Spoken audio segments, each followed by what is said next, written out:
हैं SR अशोकनगर के साथ और मैं हूं हितेंद्र भदौलिया। आप इस चैनल को देखने के लिए इसे YouTube पर सब्सक्राइब भी कर सकते हैं और इस पर आने वाली वीडियो को जल्द देखने के लिए इसका बेल आइकन भी दबा सकते हैं। सरकार की कई सारी योजनाओं को पूरा करने वाले अधिकारी और उनसे जुड़े जनप्रतिनिधि यूँ तो लोगों की समस्याओं को दूर करने और उनके लिए खुशहाली का काम करते ही रहते हैं, मगर कभी कभी इस तंत्र में ऐसी चीज़ें सामने आती हैं जो समाज को सुकून देती हैं, या कुछ ऐसे नवाचार होते हैं जो नए तरह की चीज़ों को और कुछ अच्छी चीज़ों को सामने लाते हैं। ऐसा ही एक मामला अशोकनगर में देखने को मिला। मकर संक्रांति पर्व को ऐतिहासिक मनाने के लिए यहाँ की कलेक्टर डॉक्टर मंजू शर्मा ने एक नया नवाचार किया है। आदिवासी बस्ती के बच्चे जो अमूमन त्योहारों के मायने और महत्व भूलते जा रहे हैं, या उनके लिए इतने साधन या संसाधन नहीं हो पाते कि वो उन त्योहारों का असली आनंद ले सकें। ऐसी स्थिति में यहाँ की कलेक्टर और जिले भर के अधिकारियों ने एक नया और अनुभव प्रयास किया है। इस प्रयास को उन्होंने उड़ान नाम दिया है। अशोकनगर जिले की 3 आदिवासी बस्ती, जिसमें टकनेरी, गोराघाट और एक और शामिल थी, इन तीनों जगह के करीब 80 आदिवासी बच्चियों को पतंग उड़ाने के लिए शासकीय नेहरू डिग्री कॉलेज के परिसर में आमंत्रित किया गया था। प्रशासनिक तंत्र के द्वारा इनको लाया गया था, साथ ही इनकी वो सारी व्यवस्थाएं की थी।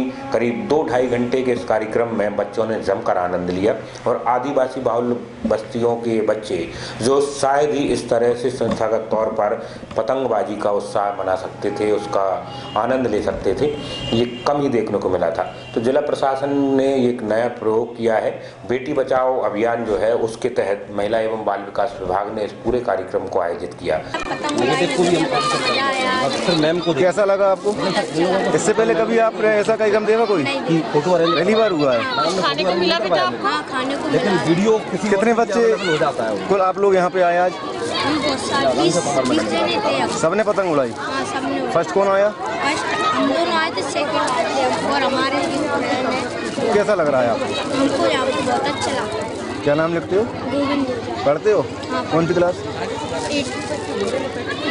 विभाग से जुड़े अधिकारियों का कहना है कि सरकार के द्वारा बेटियों को मुख्य धारा में लाने के लिए और उनके प्रति समाज में सोच बदलने के लिए इस तरह कार्य किए जाते हैं, और इसी के तहत कई आदिवासी बच्चियों को भी इस कार्यक्रम में शामिल कराया गया था। उनको भी पतंग उड़ाने का मौका दिया गया था। इस दौरान क्षेत्रीय विधायक जजपाल सिंह जज्जी भी इस कार्यक्रम में शामिल हुए और उन्होंने कहा कि सरकारी तंत्र के जो अपने काम है, उसके अलावा इस तरह की चीज़ें देखकर मन को बहुत अच्छा लगता है। उन्होंने कहा कि जब वो अध्यक्ष रहते थे उस दौरान भी इस तरह के प्रयोग वो करते रहते थे और उन्हें बड़ा अच्छा लगा कि अशोकनगर जिले का प्रशासन अभी इस तरह की चीज़ों को आगे बढ़ा रहा है। साथ ही उन्होंने विश्वास दिलाया कि भविष्य में ज़रूरत पड़ी तो उड़ान कार्यक्रम को और आगे बढ़ाया जाएगा और न केवल अशोकनगर जिला बल्कि आसपास के गाँवों में भी जाकर इसको मनाया जाएगा।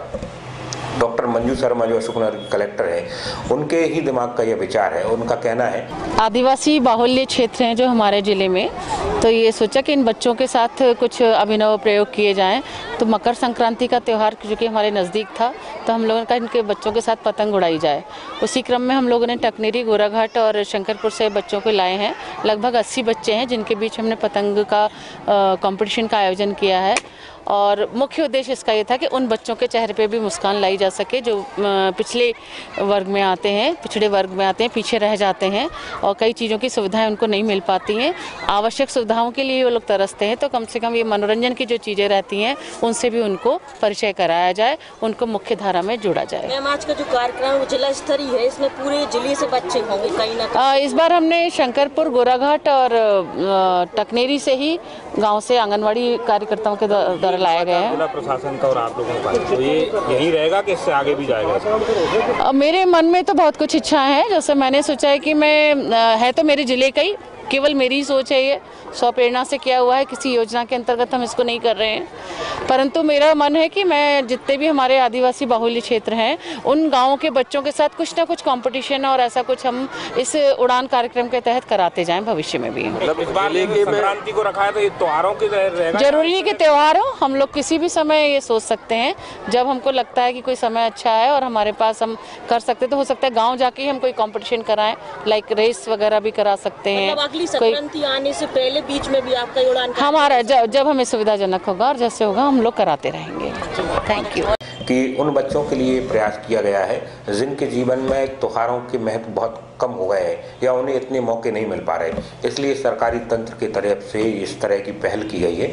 उनका कहना है कि आगे भी वह प्रयास करेंगे कि आगे स्कूलों में या ग्रामीण क्षेत्रों में या गाँव में जाकर आदिवासी बच्चों के साथ इस तरह के त्योहार मौके बेमौके मनाए जा सके। बहरहाल आप देखिए कि पूरा कार्यक्रम किस तरह रहा और विधायक और कलेक्टर का क्या कहना है। ये निश्चित रूप से बहुत आनंद देने वाला माहौल मैंने यहाँ देखा है और इसके लिए मैं हमारे जिलाधीश महोदय को धन्यवाद देना चाहूँगा कि उन्होंने समाज के उस तबके के बारे में सोचा है कि जो आज भी हम महसूस करते हैं कि समाज में सबसे पिछले पायदान पे खड़ा है, तो उन बच्चों को भी खुश होने का हक है। तो उनको आज मैं देख रहे हैं, हम उनके चेहरों पर जिस तरह खुशी देख रहे हैं, जिस तरह वो आनंदित हो रहे हैं, तो वो देख के मुझे भी अपने अंदर जहन में एक बड़ा आनंद की अनुभूति हो रही है।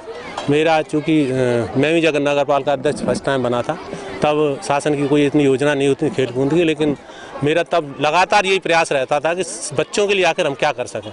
और चूँकि आज जिलाधीश महोदय की भावना मुझसे मिलती जुलती है तो मुझे बहुत आनंद आ रहा है। निश्चित रूप से हम आगे इस तरह के आयोजन करेंगे कि बच्चे जो खुशियों से महरूम रहते हैं तो उनके माँ बाप इतने साधन संपन्न नहीं कि उनको ये सारी सुविधाएं उपलब्ध करा सकें, तो हमारा काम है कि हम उनको खुश देखना चाहते हैं, तो उनको खुशी कैसे दे सकते हैं उसका ये शुरुआत है। ऐसे हम निश्चित रूप से और आगे प्रयास करेंगे। तो ये अभी तो एक प्रेरणा से हो रहा है काम, क्या इसको आप संस्थागत तौर पर या इसको एक विशेष कार्यक्रम के तौर पर भी ले सकते हैं? उसके लिए हम जो भी संभव होगा उसके लिए प्रयास करेंगे। और अभी मैं जिलाधीश मैडम से बैठ के बात भी करूँगा कि इसको इस तरह से रेगुलर कैसे कर सकते हैं, कब कब कैसे आयोजन हो सकते हैं, उसमें जो भी मेरे लायक होगा मैं उसमें जो भी कर सकूँगा वो संभव करूँगा। और हम इसे यदि ठीक से हम कोई प्रोग्राम बना सकें तो मैं शासन स्तर पे भी बात करूँगा कि इन बच्चों के लिए, खास करके आदिवासी बच्चों के लिए इस तरह का आयोजन होना चाहिए।